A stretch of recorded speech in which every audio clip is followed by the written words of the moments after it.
Apakah siklus ini berbeda? Siklus halving 4 tahunan Bitcoin tidak berlaku lagi seperti yang kita bahas di livestream hari Sabtu kemarin bersama Blihudi.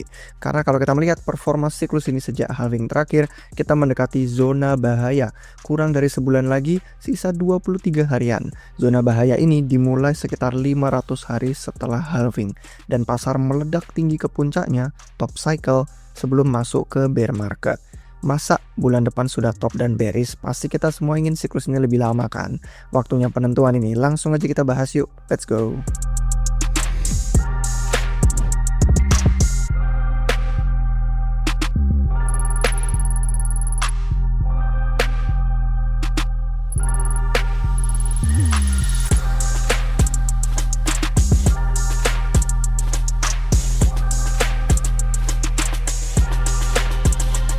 Oke guys, jadi yang pertama tadi dari sejak halving, siklus 4 tahunan yang biasanya dikenal. Tapi kalau kita ngeliat performa siklus ini sejak all time high siklus sebelumnya, contoh yang November 2021 kemarin, itu kita sebenarnya punya sisa 51 hari lagi ke titik puncak siklus yang 2021 dan sisa 107 hari lagi ke puncak siklus yang 2017. Jadi kalau siklus 4 tahunan Bitcoin itu berulang, waktu kita cuma tinggal 2-4 bulan lagi menuju top cycle. Kalau kita menghitung dari bottom siklus, itu kita masuk zona bahaya sekitar 1050 hari setelahnya, setelah bottom. Menurut data historis ini kita punya sisa 58 hari lagi. Jadi intinya dari 3 chart tadi di awal, kita itu berdasarkan durasi siklus sebelumnya punya waktu 2-4 bulan lagi sebelum titik yang sangat panas dan berbahaya. Namun ingat, sampel data kita itu cuma 2 siklus sebelumnya. Siklus yang 2011 sama 2013 kita nggak anggap karena jadul, ukuran pasarnya udah nggak relevan. Sekarang zaman modern skalanya jauh lebih gede lagi, 10-100 kali lipat market capnya lebih gede. Selain itu, top dan bottom siklus sebelumnya juga ada banyak perdebatan. Kalau kita lihat ya, apakah siklus bull 2021 itu dimulai sejak Desember, yang 2018 itu bear, atau dimulainya sejak pandemi, karena pandemi koreksi lagi Maret 2020. Terus yang puncak 2021 itu juga kita melihat ada 2 bottom. Bottomnya yang bulan Juli waktu Three Arrows Capital collapse, sama November waktu FTX collapse. Dan siklus ini pun sebenarnya kalau kita ngeliat sudah all time high juga sebelum halvingnya yang bulan Maret 2023. Jadi ada banyak perdebatan, dan kalau misalkan kita mau bilang siklus ini baru mulai Agustus 2023, ya mungkin mirip kayak 2019, karena 2019 juga sempat ada pump eco bubble. Kalau yang di siklus 2023 ada pumpnya ETF. Periode konsolidasinya 2024 itu jadi kayak mini bear market. Tahun 2019 yang juga ada. Cuman kebalikannya di 2020 kalau ada koreksi pandemi, di siklus ini kita dapatnya malah pump yang kemarin sampai Bitcoin pertama ke $100.000. Jadi gimana kalau ternyata konsolidasi 8 bulan di tahun lalu udah kayak mereset pasar dan ekspektasi semua orang ke reset. Jadinya bukan sisa 2-4 bulan, tapi kita malah mungkin di titik sini garis putihnya. Itu artinya masih punya sekitar 320 harian lagi. Nah, kalau ngomongin soal durasi, bull market Bitcoin itu kan terkenal karena returnnya besar. Tidak ada yang berharap cuma dapat 5% dari Bitcoin selama 5 tahun. Mending simpen di bank tradisional. Nah, chart ini menunjukkan return tahunan Bitcoin yang kelihatan jelas. Periode bullnya sama periode bear. Dan kalau kita mengukur durasi bull dari titiknya dia itu mulai profit sampai ke siklus bottom. Jadi maksudnya dari siklus bottom ke topnya, terus sampai tidak profit lagi, itu antara 2 tahun sampai 2,5 tahun. Dan kita sekarang sudah masuk di hari ke 794, itu sekitar 2,17an tahun, yang mana di siklus ini cuman sisa beberapa bulan lagi mungkin sebelum pasar melemah. Itu kalau ngulang pola yang sebelumnya. Chart selanjutnya ada 2 indikator. Untuk batang hijau ini menunjukkan all time high baru yang dicetak selama 3 bulan terakhir, itu yang batang hijau. Untuk garis yang warna oranye ini adalah MVRV.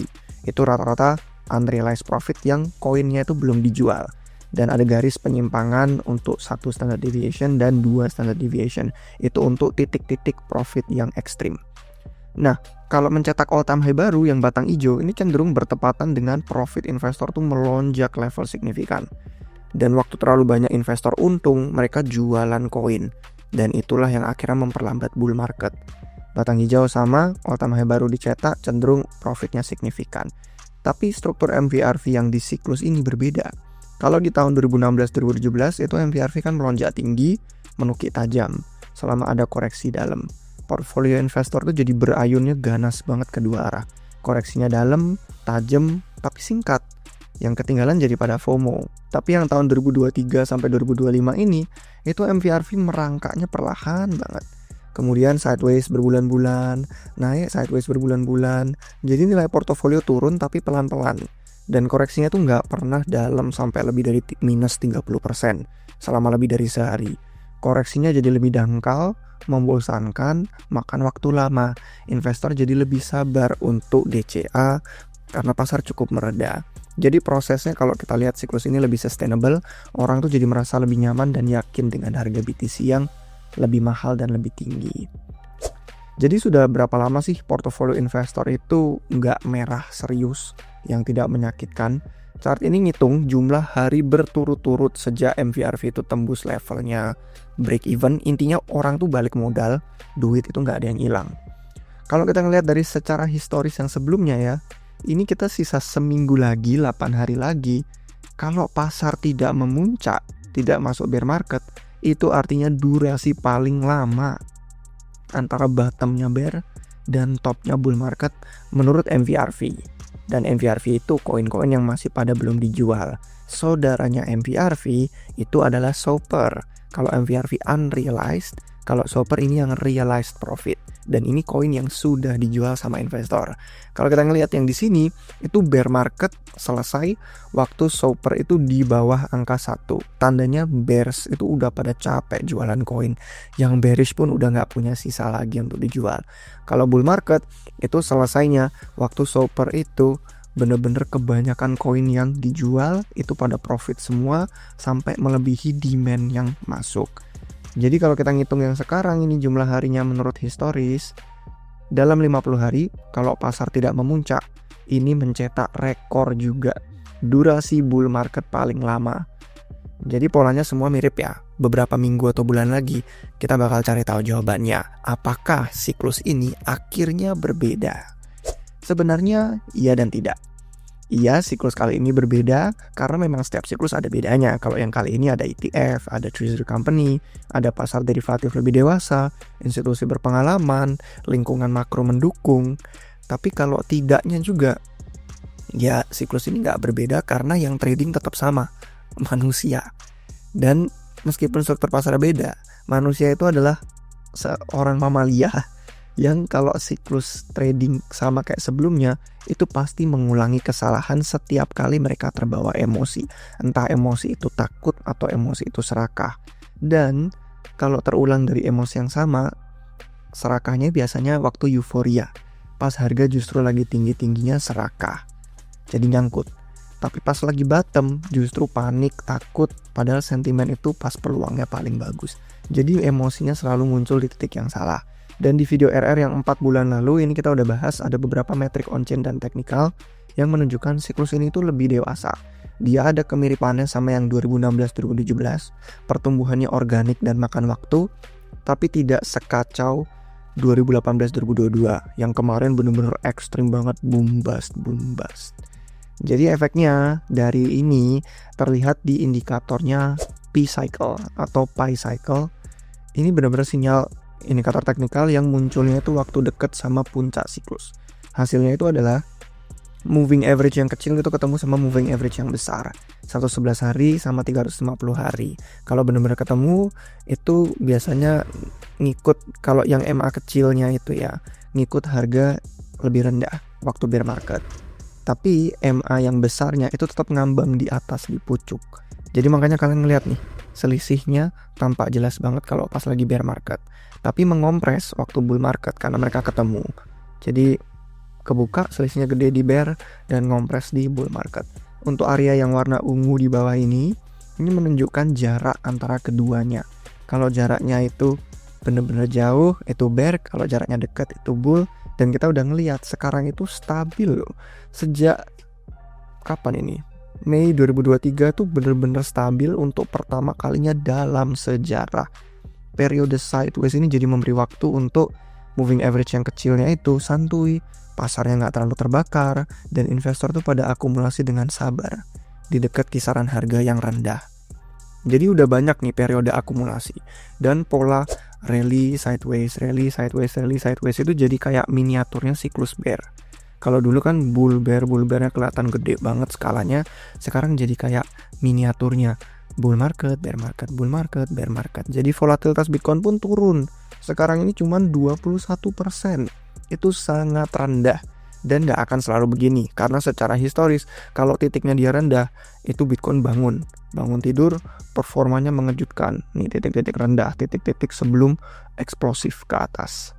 Sekarang di titik yang sangat rendah, terlalu ekstrim. Bahkan kisaran harga 90 harinya aja itu cuma 16%. Dan ini yang paling tight banget, ketat banget dalam sejarah trading Bitcoin. Dan ini antara Bitcoin tuh jadi stablecoin permanen atau bakal banyak orang yang portofolio dikejutkan. Dan mulai banyak yang mempertanyakan, ya kan, apakah siklus 4 tahunan harus berulang lagi? Karena saya percaya sih volatilitas itu akan kembali lagi ke Bitcoin dan mengingatkan semua orang, jangan ikut tertidur.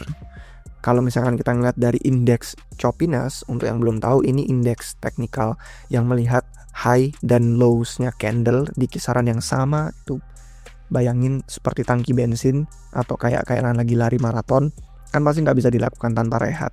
Harus memastikan mesin itu tetap terjaga, nggak bisa terlalu panas.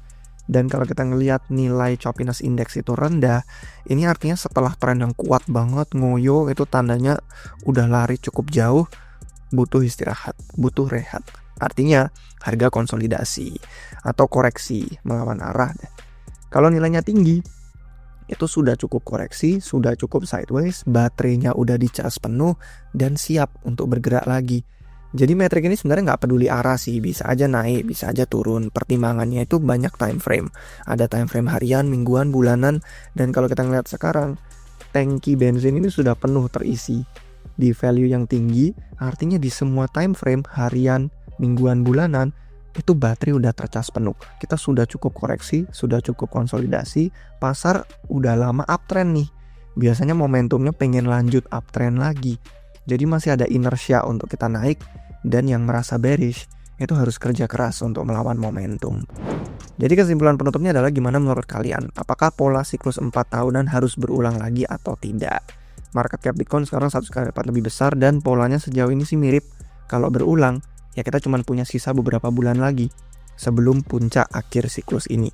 Yang pasti volatilitas Bitcoin terlalu anteng dan gak ada yang ekspektasi Bitcoin itu akan meledak eksplosif, padahal setiap metrik menandakan BTC siap terbang lagi.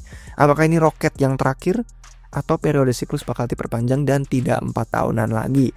Hanya waktu yang bisa menjawab, sebentar lagi kita akan saksikan. Jangan lupa like, jangan lupa subscribe, dan sampai jumpa di episode berikutnya guys. Cheers.